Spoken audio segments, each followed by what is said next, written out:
Greetings, family.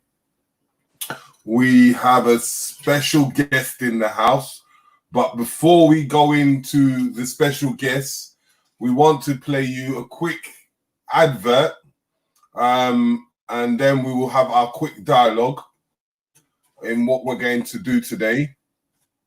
I hope you enjoy this info as we try to bring it in for you, and then go into speaking to the special guests that we have in the house that you can see in the forefront. So, before over ado, we will go into the dialogue. America was not built on a firm foundation.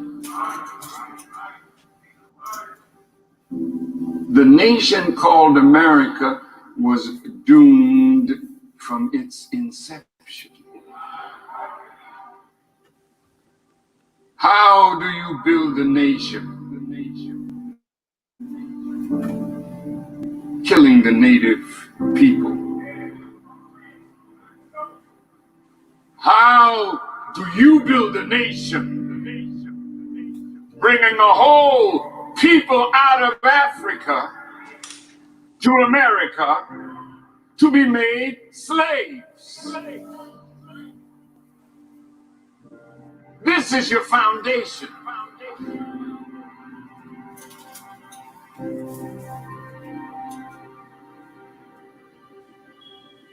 The world is looking at a country going to hell. You are opting to be a part of that is unraveling right in front of your eyes. You see the country cascading downward. This is America. Why do you want to get into something that is coming to an end?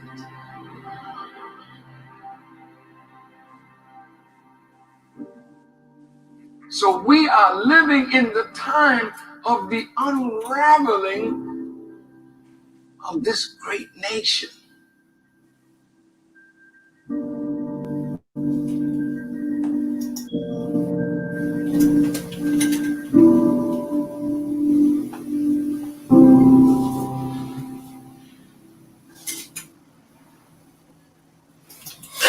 Greetings. Hold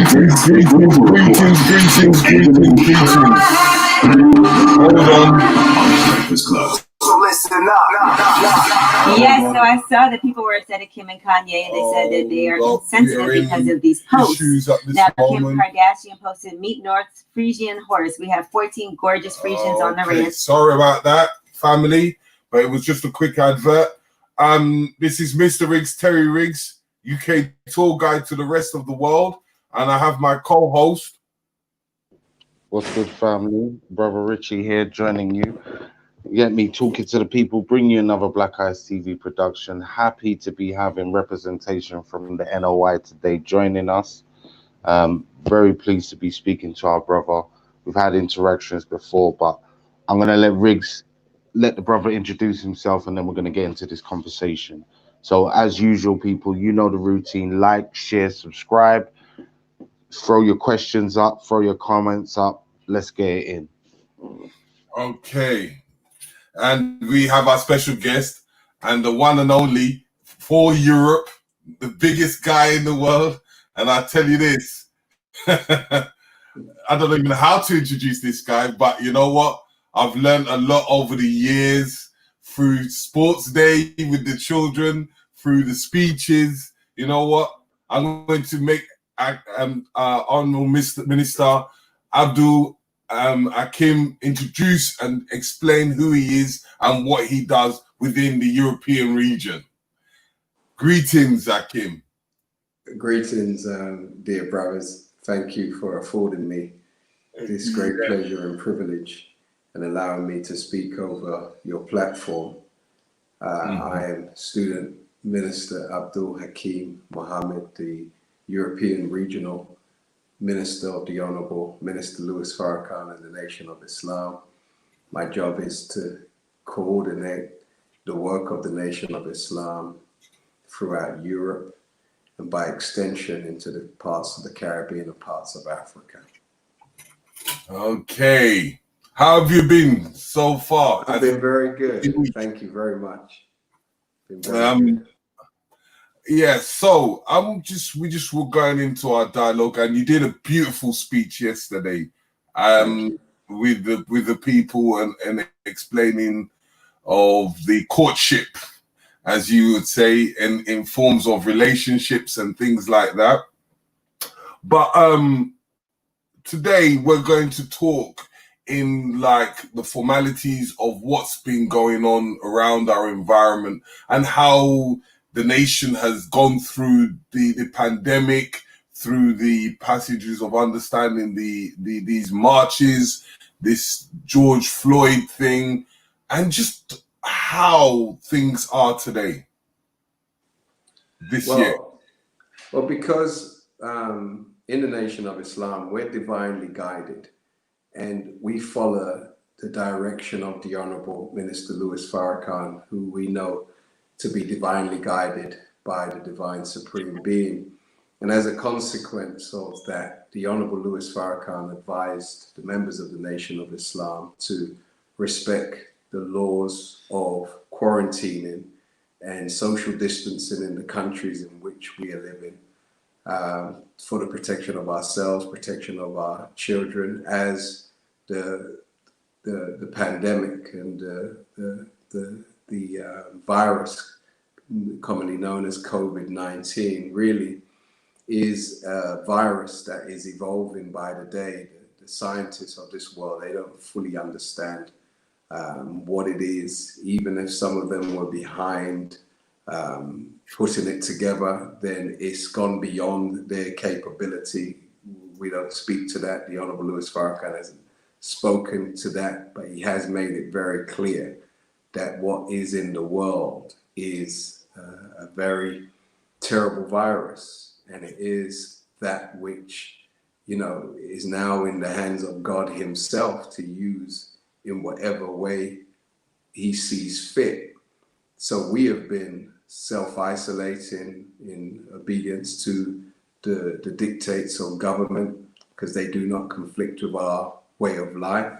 And we have found that, you know, coming home, being amongst family and looking at our work from another perspective, and reaching out to our people, our work has grown exponentially. We've been able to connect with the followers of the Honorable Minister Louis Farrakhan and those who appreciate his 62 years of service and 42 years independent of his teacher.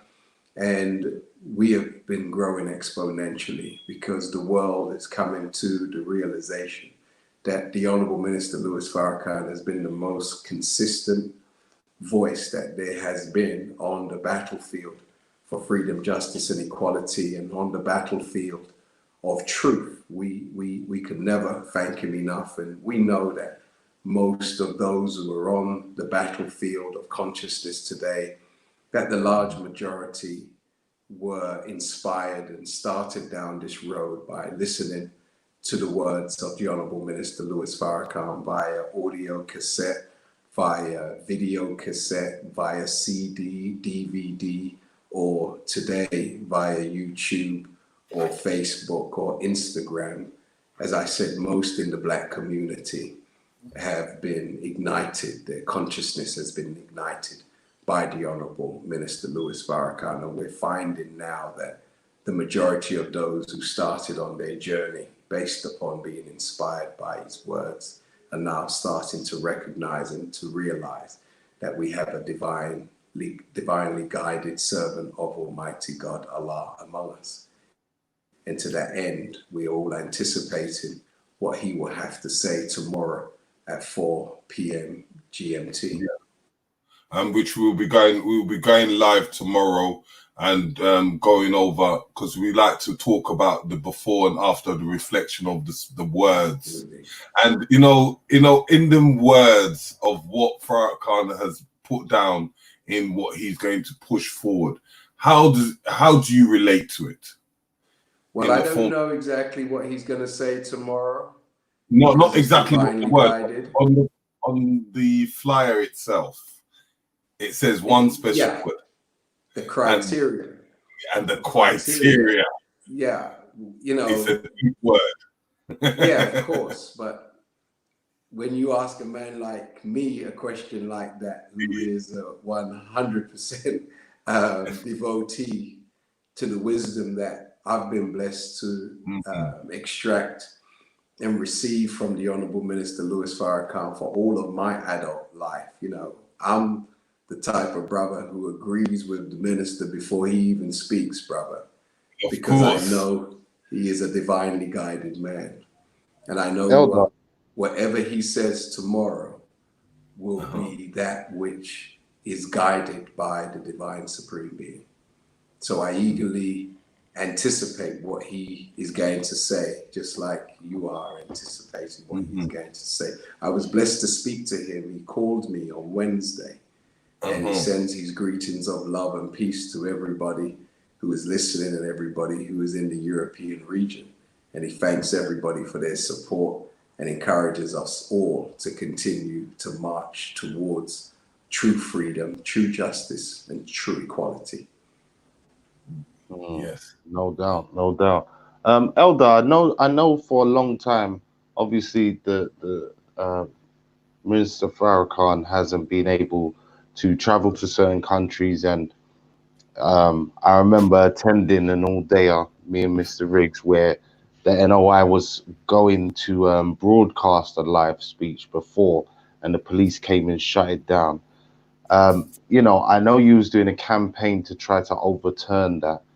Have you, how is that going, and how difficult has it been with those restrictions to obviously get the message out and, revitalize the flock, so to speak, with his words, because they're putting these bans on?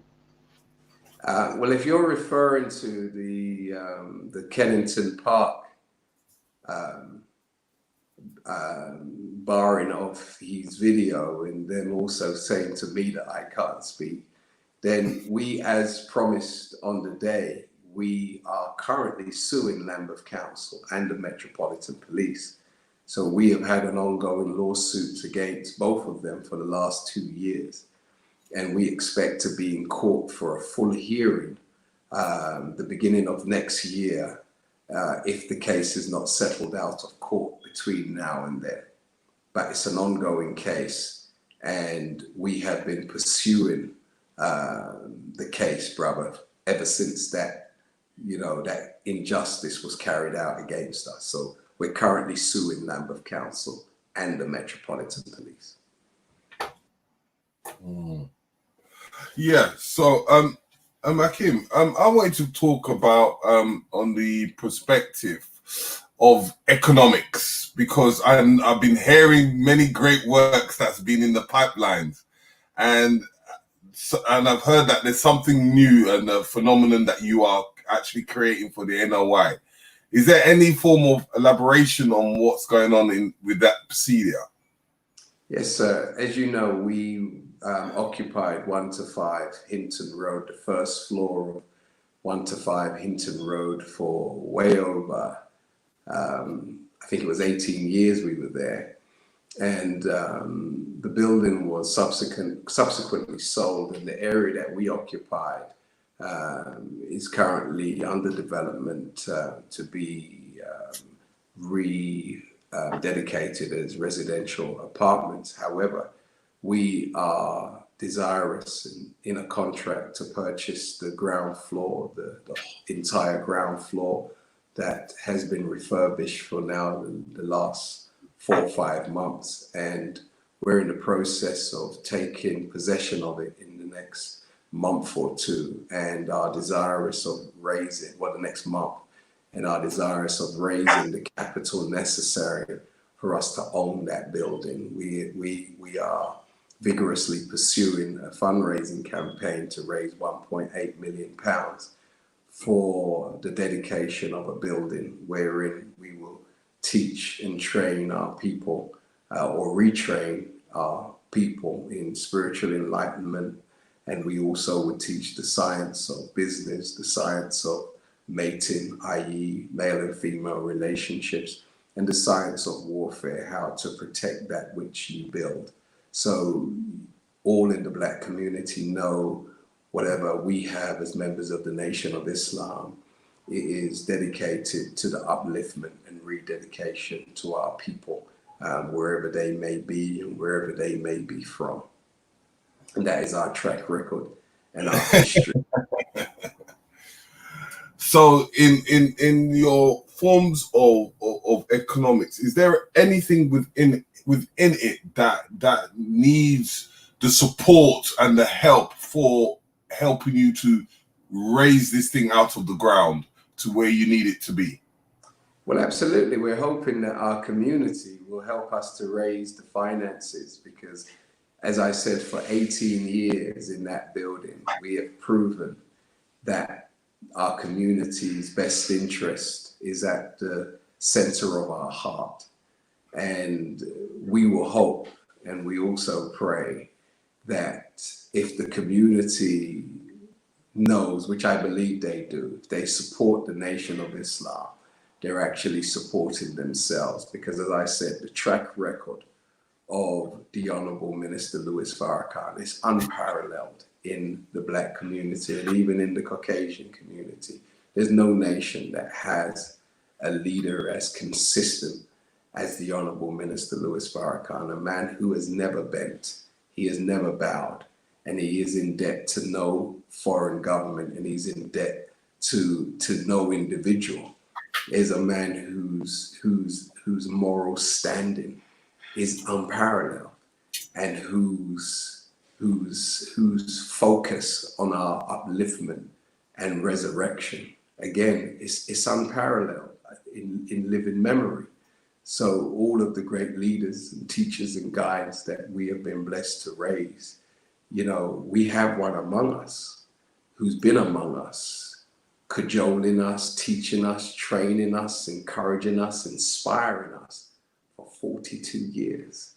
And it's time that we fully support the programs of this great man, because we have seen what they can do in the transformation of the Black man and the transformation of the Black woman and the transformation of the Black family. You just stepped on something that we're doing a campaign on. And, you know, the one thing that I've always had a strong belief, and I want you to kind of give an insight of your growth from when you evolved into the nation, because I've always tried to explain this to people about Black family first. And the thing is that if we don't unite as a family, we have certain situations to able to deliver the perspectives. Like even if we have economics, how can we deliver economics if the household is not intact? How can we do deliverance of health if the household is not intact? So I want to see where you could give us an insight of how you began your journey and how strongly the family is in your situation. Well, when it comes to my journey started in 1986 when I heard a tape of the Honorable Minister Louis Farrakhan, and the effect that it had on me was unparalleled. It literally created a metamorphosis within myself. I wasn't a religious man. I didn't come from a religious household. I came from a Caribbean Jamaican principled household. And any of you know Jamaica, my mother was born and raised in Tivoli Gardens. And being raised and reared by a mother from Tivoli, you know, it wasn't an easy upbringing. Very principled people. But when I heard the voice of the Honorable Minister Louis Farrakhan. It really hugged and embraced all of the principles that I would hear in reggae music as a young boy being raised in Brixton. And the Honorable Louis Farrakhan, at the center of his message that I heard, was the love, the protection, and the respect of the Black woman. And as a result of hearing what he was saying, one of the sentences that was exceedingly memorable to me is when he said, you know, that if you push your woman down, you push yourself down. You lift your woman up, you and I go up. And those words have never left my mind. And so at that time, I, ceased all my relationships with my various and sundry girlfriends and went on a quest of celibacy for 2 years. And I had no interaction with any woman at that time. And the next time I engaged in any intimacy with any woman, it was after I was married with my wife. So be that as it may, without family, you don't have a nation, because the root and the foundation of nation is family. But you can't just have family for family's sake. The man has to be, first and foremost, reformed. The woman has to be reformed. The Honorable Minister Louis Farrakhan has taught us that 75% of his work is with the woman. Because if the woman does not understand her value and her role in nation building, then regardless to the growth of the man, the woman will always reproduce that which he was as opposed to what he is and striving to be. And the Honorable Louis Farrakhan has further taught us that when a man doesn't have a vision, an idea, a program, a method beyond his ability and capability to achieve beyond himself, then he has no need for a woman. You only need a woman when you have a vision bigger than your own personal ability to fulfill. And too many of us, we want the woman first before we have the vision, before we have the program, before we have the ideas, and before we have the method, which is backward. Because the woman is given to us in the scriptures as our help, meet, M-E-E-T. So that means we have a massive undertaking from God that we cannot achieve by ourselves. So the woman, in coming into our lives, her job is to help us to achieve the objective that God has put on our shoulders, to help to organize our vision, structure our vision, systematize our vision, and keep us inspired to pursue the vision that we need when we start to think like free and independent people. We'll think beyond our physical life and think down into the generations and live our lives to benefit generations that are unborn. Okay. So, Which Brother means Rick, we don't have a lot of time for games, yeah, I know, playing and ramping and running up and down. We don't go around impregnating women that we don't have the ability to support, because that is putting a heavier burden on our community than saying we love Black people, but we got baby mothers everywhere and won't commit ourselves on any level. That's not loving Black people. Loving Black people is not coming to Black events and looking at pretty sisters and then using the wisdom that we have been taught to, get close to them and then impregnate them and then give them babies with African names, but we're still unemployed or don't even have enough money to look after ourselves, much less a woman and a child. That is not loving Black people. That is not loving your nation. That is not loving yourself. And there's too much of that going on because too many of us are learning wisdom, learning guidance, and growing in understanding of the complex wisdoms that have been kept from us, but we're not using that which we've been taught to build family and to build a nation. We're using it to be slick and to be smart and to encourage people to do that which they shouldn't be doing, and encouraging people to follow us when we really don't have no good moral intention at heart. Okay, so and I know the nation are very, very big on on raising their children and creating the school. How has that been coming along? Well, we ran free schools, and most of us who had children at that time, our children grew up into our schools and matriculated, but because our younger generation did not or was not at that time producing a new crop of children, then we really at that time couldn't fully replenish our numbers at that time or sustain our numbers. So we closed all of the schools, and in going forward, we do intend to start back a full-time facility.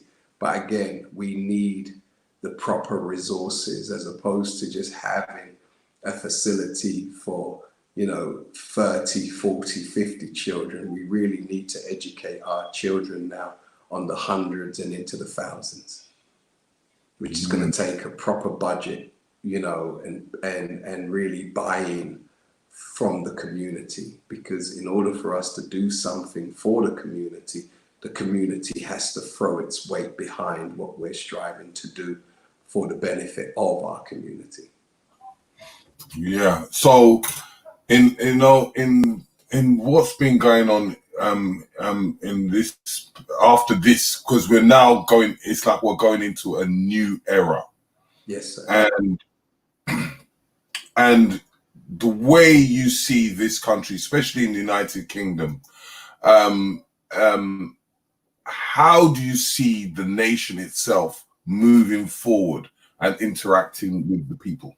I see the Nation of Islam as the foundation of a new world order, and at the vanguard of the ushering of that new world order, simply because the Honorable Minister Louis Farrakhan is indeed the promised Messiah.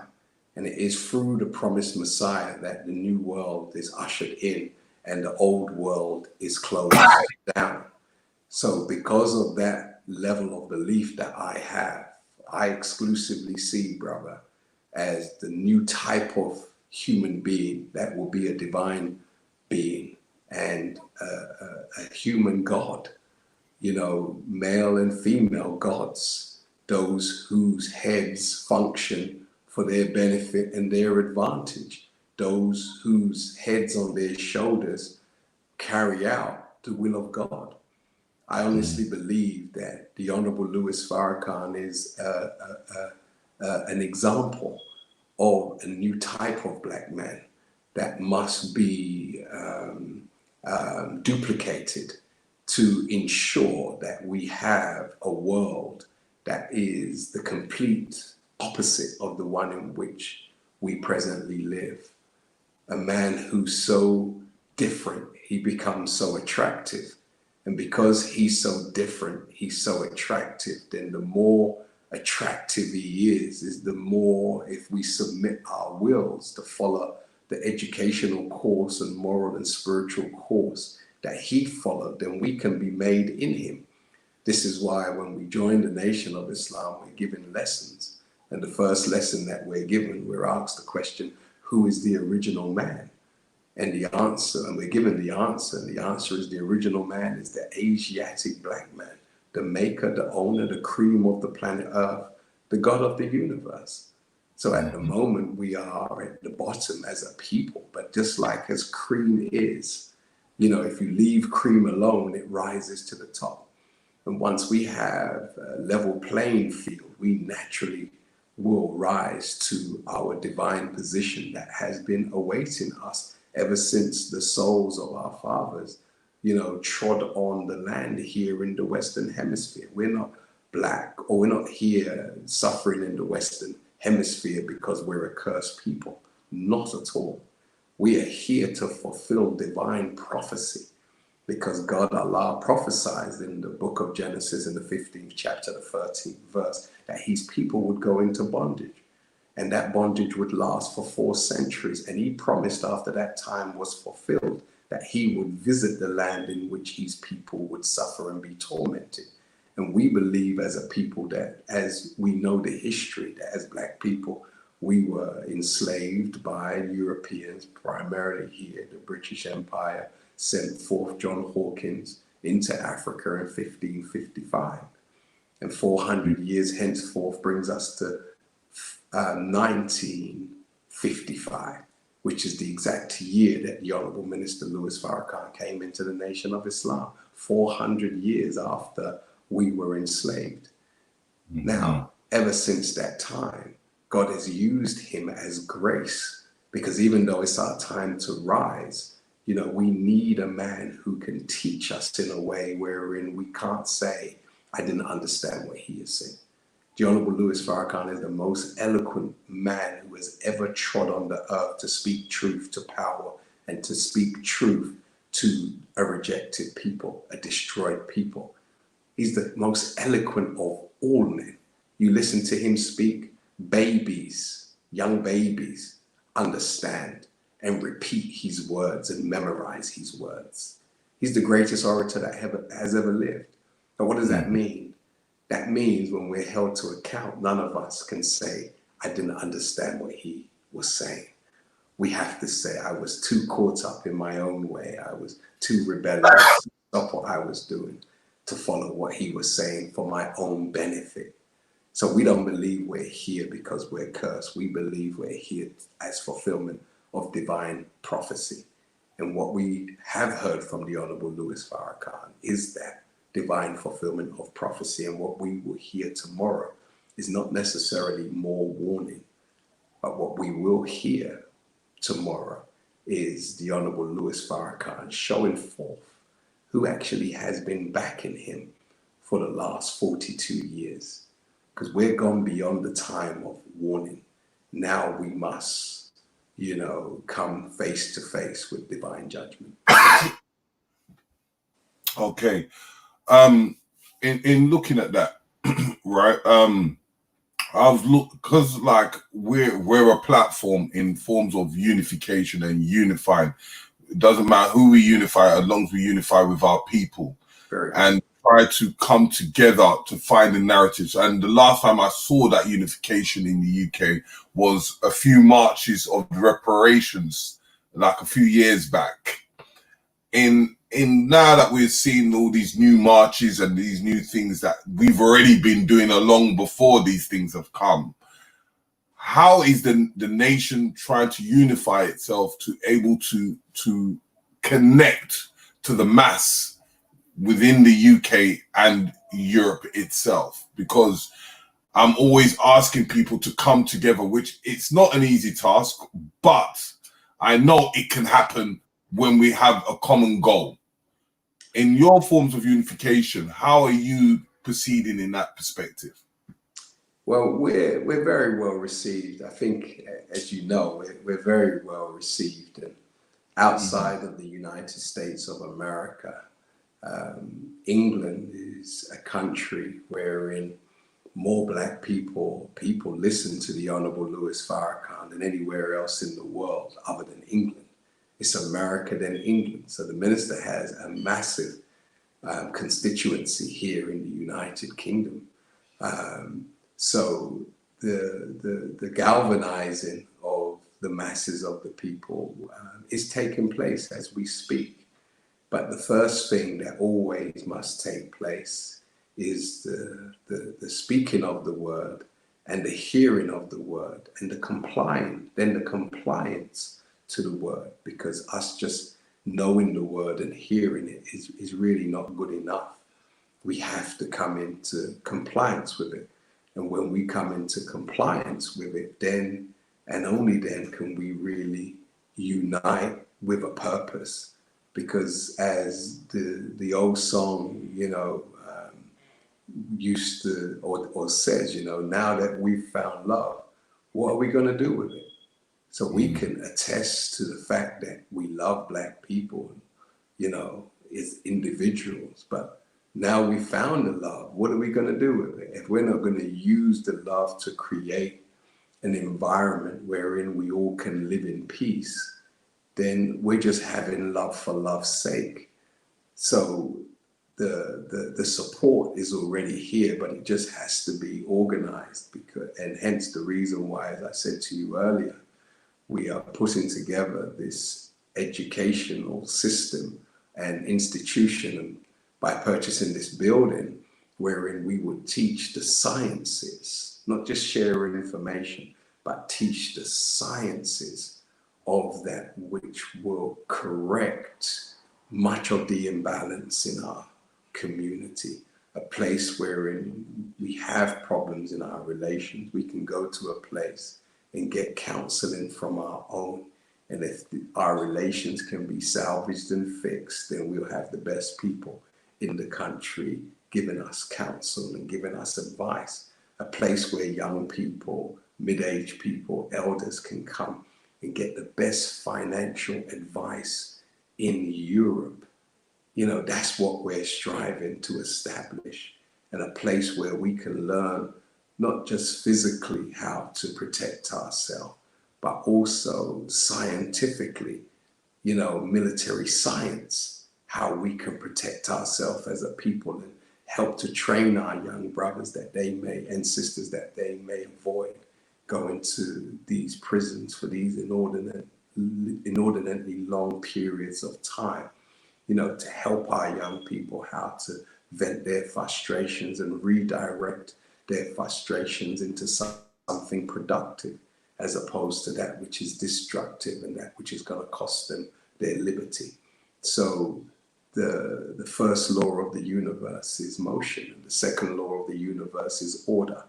And I honestly believe that we're in that period of order, the organization of the conscious, the organization of those who actively want to now pursue a course of excellence, you know, with those who are like-minded.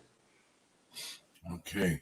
So, you know, lately, because of the pandemic and what's been going on, I've been hearing a lot of these organizations coming out and admitting to their atrocities and actually putting certain names forward, yeah, which I've been seeing. So, and they said they want to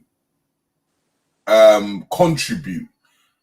Do you feel that we should able to engage with them for them to contribute, or should we just hold them entirely accountable for everything to able to dissect it? Because sometimes a lot of people talk about money, but I'm not into the forms of money, but in able to build in infrastructures. I think we have to be careful, brother, because the enemy knows that their time is up. Yeah. They know it. Because, you know, if they really wanted to repair us, they could have done this 100 years ago. When they said that they abolished slavery, I think it was in 1833 and around there. Why didn't they repair us then? Mm-hmm. Why did they wait another 170 years? Why? Why wait 100 odd years or 190 years? Why wait that length of time? If you really have the best interest of these people who've built your region, and who you robbed of name, language, culture, religion, God, and brutalized almost beyond repair. Why would you then, in the name of the abolition of slavery, pay your brothers and pay the slave owner and give the slave nothing? Why would you, or I hate to use the word slave because we're gods who have been reduced to subjugation. Oh, say enslaved. Yeah, and enslaved people. Why would you pay your brothers to the tune of tens of billions, 40% of GDP, and then raise bonds because you didn't have the money in your coffers, and pay your brothers and then put that bill on the taxpayers, you know, that was only retired in 2015, if you mean good by the people? But the reason why you see them coming forth now is because they know the hand of God is coming down against their world. And I caution everybody who claims to have some kind of handle on reparations and they think they're fit to negotiate a settlement on behalf of a people like us. Be careful. Because in order to negotiate a settlement for what we have suffered, only God's representative is worthy to do that. None of us are qualified, dear brother. We can bring to their attention the injustice, but the actual settlement goes beyond money, as you said. It goes to land. It goes to territory. Because the God said after his people would suffer, he will settle them in a land of their own. Because once you have land, you have riches, dear brother. You have riches.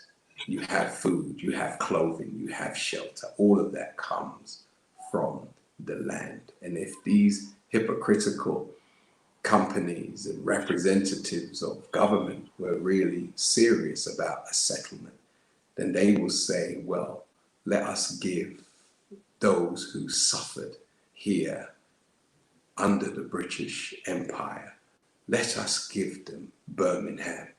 Let us give them parts of England. Let us give them Surrey. Let us all move out and give them the entire city of Birmingham, the entire city of Bath, the entire city of Oxford, with all of the institutions. We'll move out and dedicate these institutions to the re-education of the people we destroyed. That would be a step in the right direction. But to just take down some statues and to just recognize you've done wrong and to just apportion some money, no. See, what the enemy has been accustomed to doing in Africa and in the Caribbean, when he knows the winds of change is blowing, he always puts his imps, his representatives in place and have them as the mouthpiece, the negotiators on behalf of their people. And they always settle for a lot less than what their people deserve.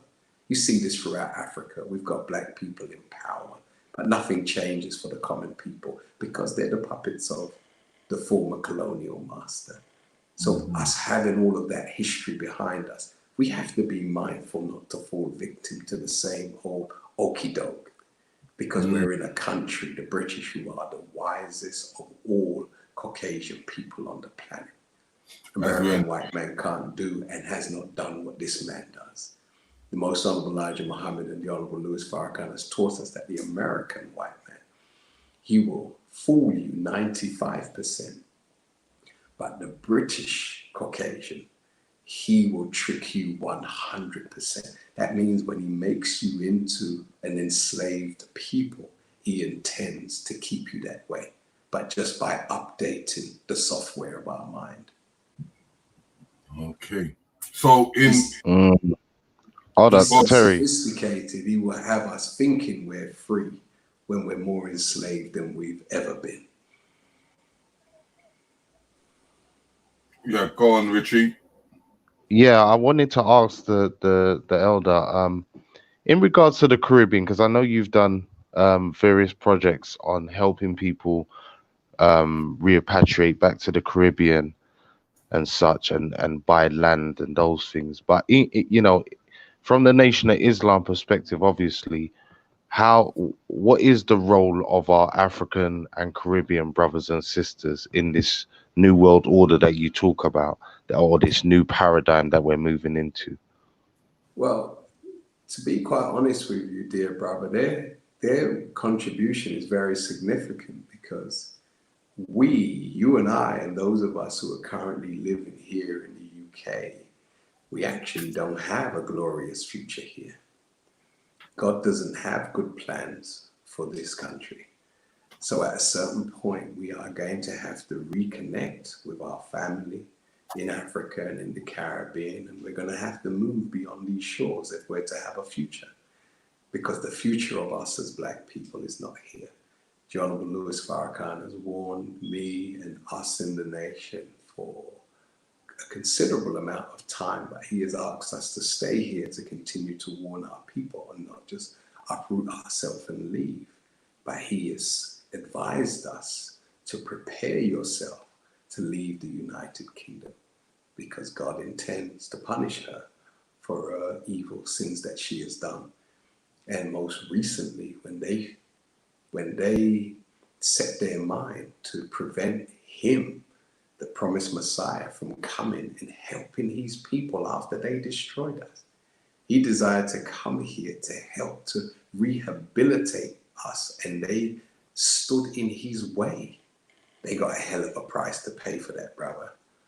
And you and I have got to do everything we can to move out of the way, you know, because that is an atrocity with God, to stop his representative from trying to right the wrongs that has been done by this wicked enemy.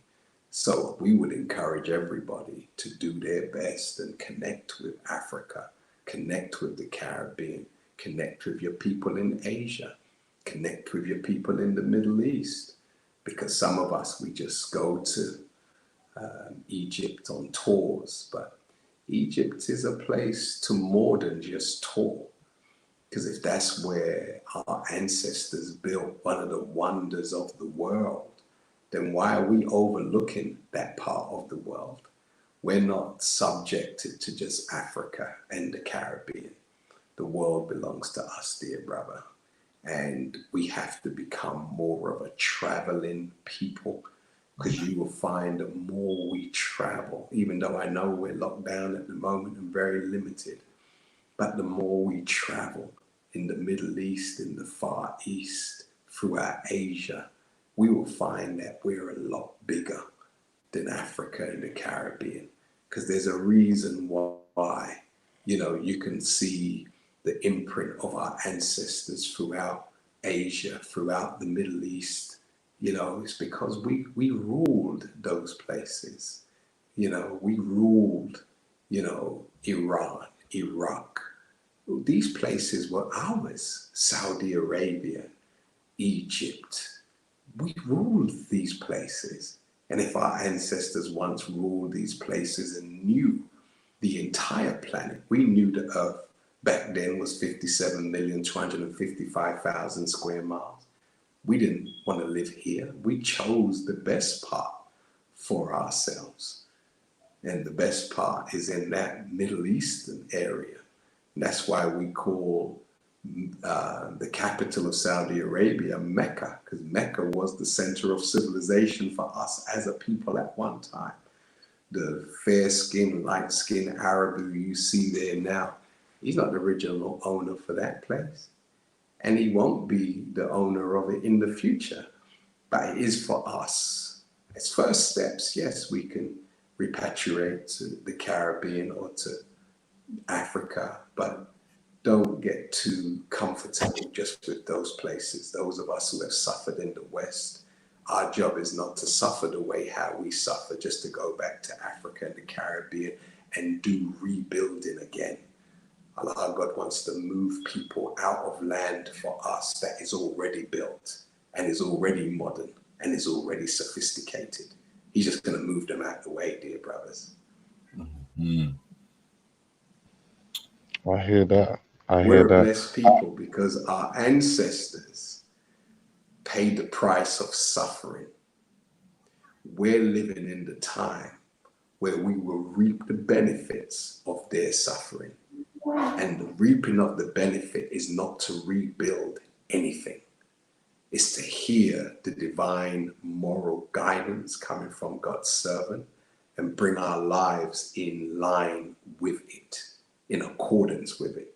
And then we put ourselves in a position where we're worthy to rule. That's what is on the table, is rulership.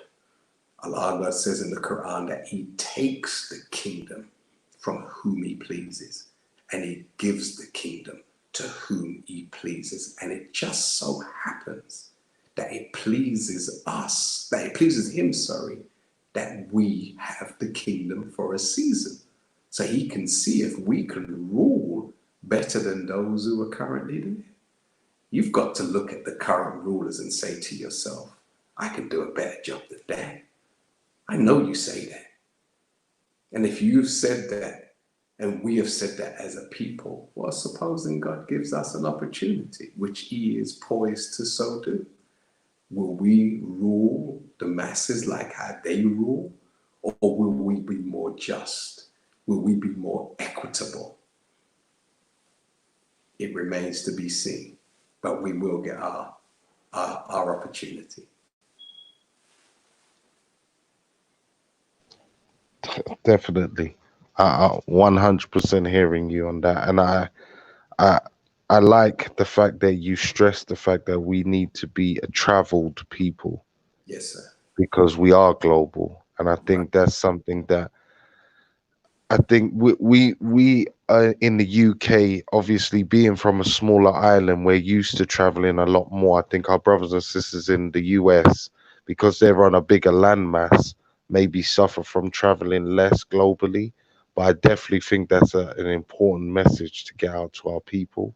Yes, Because as you said, traveling is the best form of experience. And that's when you realize just how much that black handprint footprint is across the globe. You know what I'm saying? And how rich our history is. And again, what you said also about, white people ruling for a certain amount of time and their form of governance is very poor. And again, for the time frame they've been around, it doesn't speak to a lot. So we definitely know that we can do better. We definitely have examples of codes. But again, coming back down to modern day history or modern day time, should I say, and you seeing problems like how the youth are acting. I just want you to double down on the importance of having a moral code of how to deal with your brothers and sisters within the community, because I think that is a major basis for a lot of for most of our problems. And again, we talk about economic strength and prosperity, but again, if you give money to a fool, they will only spend it as a fool.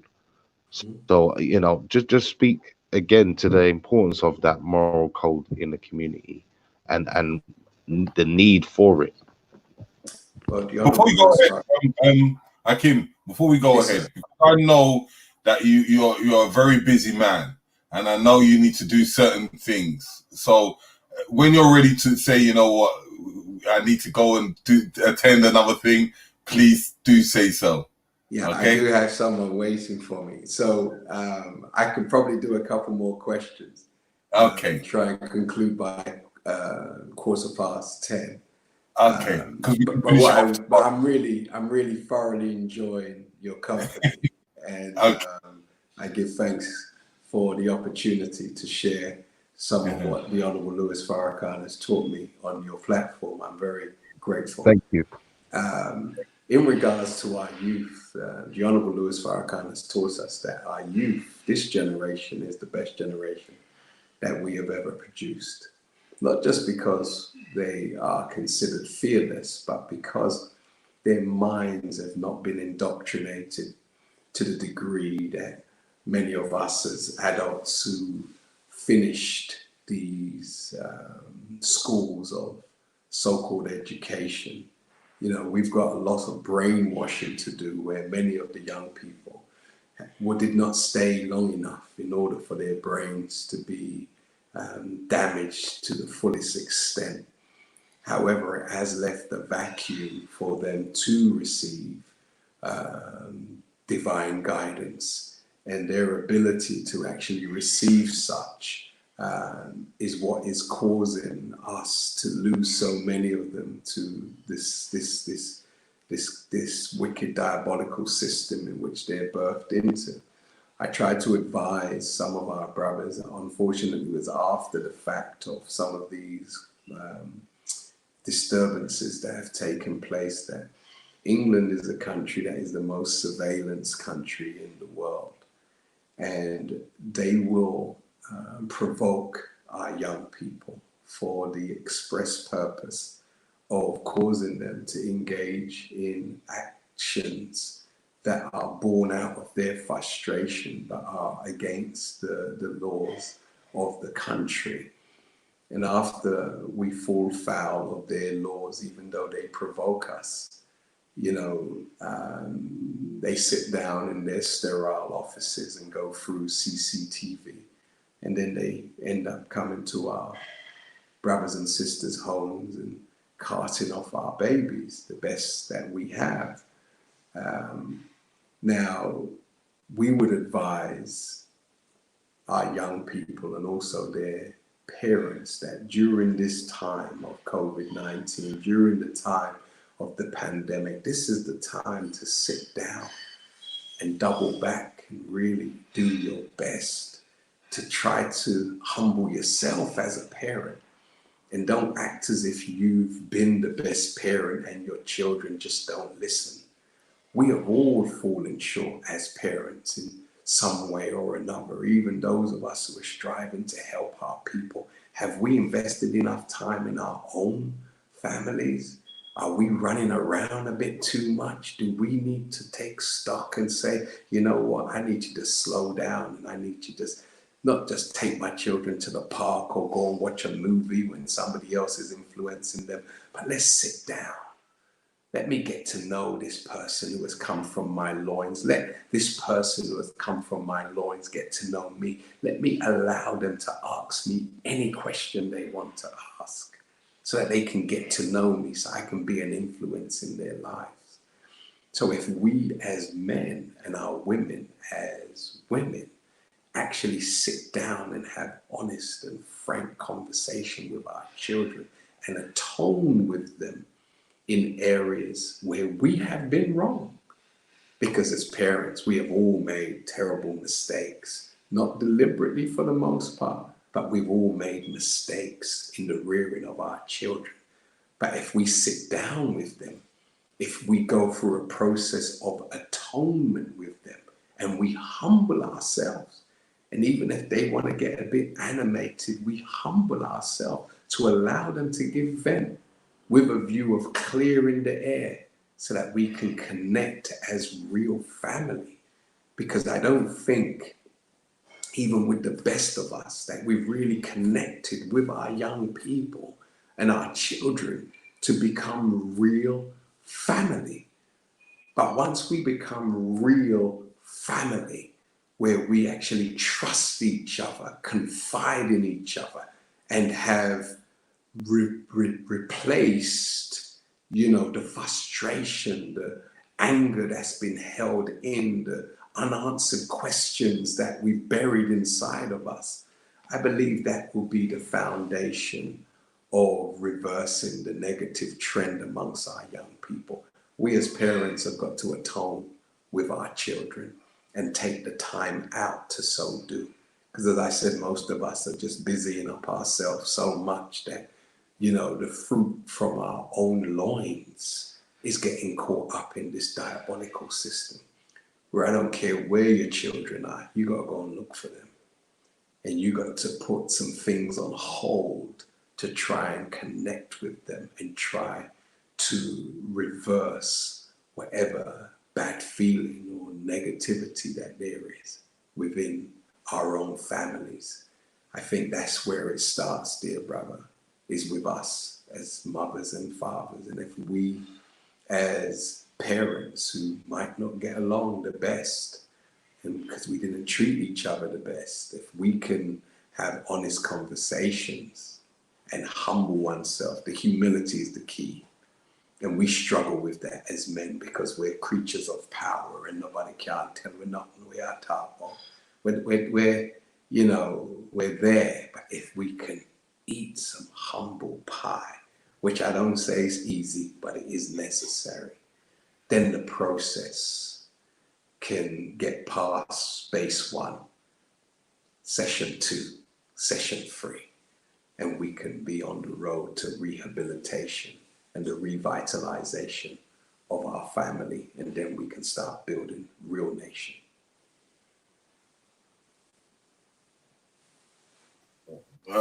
Yeah, so in how can I put it? Go on, Richie. Rich? No, I was. Go ahead, brother. Finish your thought. Finish your thought. I was just going to say something. Okay, so in the fact of this big event tomorrow, because that's what we're emphasizing on, because this is going to be a great speech. In connecting and traveling, because I've been noticing one thing, and I looked into your archives and I said, Hakeem has really actually traveled a lot.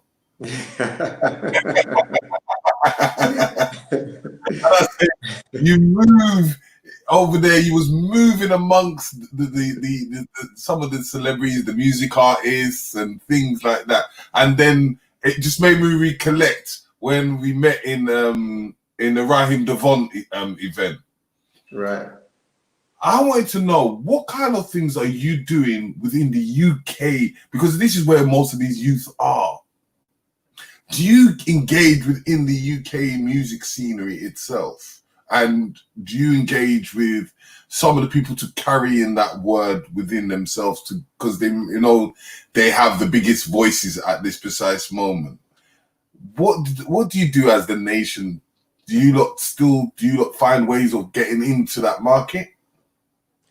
We do, brother, and we're very connected with our brothers and sisters. But to be perfectly honest with you, we have been really preoccupied mainly with extending that which we have been blessed to receive throughout Europe as a whole. We haven't just at a laser focus just on the United Kingdom. We've been traveling throughout Europe and parts of the world and trying to justify having this great word that we have and sharing it far and wide. We're the type of people that when we see that somebody has the truth and they're moving forward, they're on autopilot. They don't need our focused presence. We move on to the next person or to the next group to ensure that everybody, has been spiritually injected, with a view of becoming self-sustaining. So that's our work, brother. We can't afford to stay in any one place for too long, because there's too many people who are in need of this great message. And because the nature of the message is to do for self, we're not desirous of making anybody into a slave where they're dependent upon us. We connect them to the source and keep it moving. And the source is the Honorable Minister Louis Farrakhan. And once we've tanked up our brothers and sisters and connected them with a goodly connecting, then we move on to the next person, but I've been blessed to literally be wherever the minister's speaking for the last 20 odd years. And tomorrow's probably the first time that I won't be with him when he delivers a major address. And I think he called me on Wednesday to comfort me, because he knew, that I would be right there, as his brother. That's what he called me, but he's really my father. But so he called me and comforted me because he knew that there's a ban on UK citizens or European citizens traveling to the US. So hopefully, God willing, that the restrictions will be lifted, and we'll be able to see each other again physically. But we're at the time of the end of warning, dear brothers. We really are. And that's why when things like this start taking place, where you can't even travel and stand with God's man, we're at the end of the warning time. Because the trumpet that he's been blowing for warning in February, our Savior's Day event, he put that trumpet down, and his lecture was the unraveling of a great nation. And you've seen the nations, plural, being unraveled ever since he gave that lecture. And tomorrow He's given the world the criteria.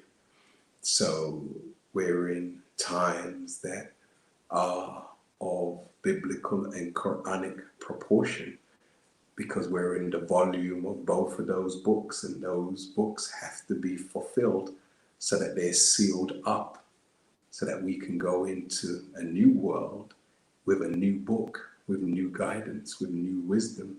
As the Bible says, you know, that kind of guidance that we need now is the guidance that God had, where he said no ear had heard the wisdom that would be spoken in the world after this one. Not when we die, but right here on earth. No eye has seen the majesty of that world, nor has any mind comprehended the high science, the wisdom, the majesty of such world, which is to come. And we believe that the high science, the wisdom, the majesty of that world that is to come was introduced to us by the teacher of the most honorable Elijah Muhammad, Master Farad Muhammad. And the most honorable Elijah Muhammad was indeed his first citizen of such a world, where the enemy tried to kill him in 1975, but he escaped a death plot. And he is with his teacher as we speak.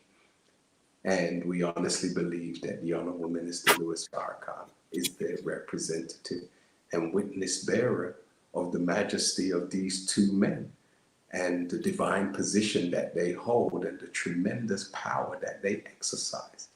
The Honorable Elijah Muhammad said before he departed in 1975 to the Honorable Minister Louis Farrakhan that he's going away to be with his teacher to study.